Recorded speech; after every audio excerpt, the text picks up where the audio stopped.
Good morning साथीहरू, welcome छ हजुरहरूलाई मेरो भिडियोमा। आज पनि मैले भिडियो लिएर आएको छु। आज चाहिँ मौसम चिसो छ नि त, सो त्यसैले म चाहिँ चिया खाँदैछु। आज चाहिँ बिहानै पानी परेको छ नि त, पानी परेको भन्दा पनि होस्से पानी पर्ला जस्तो चाहिँ भएको छ।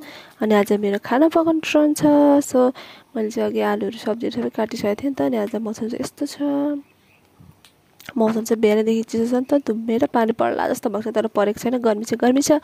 अनि मैले बिहानै आलु काटेको थिएँ नि त, अनि मैले आलु भुटेँ थोरै, अनि निगुरो आलु निम्टेला चाहिँ भुटेँ नि त मैले। अनि अचार बनाएँ मैले चाहिँ, अचार बनाउँथेँ। अनि मेरो चाहिँ एउटा औँला काटेको छ नि त, अनि यो प्याज काट्दा चाहिँ मैले औँला ठाडो पारेर काटेको छु। त्यो चाहिँ मेरो हिजो औँला काटेको छ, सो मैले औँला ठाडो पारेर काट्दैछु प्याज पनि। अनि सब्जी पनि पाकिसक्यो, अचार पनि बनाइसक्यो। अनि थोरै भाँडा मात्नु छ।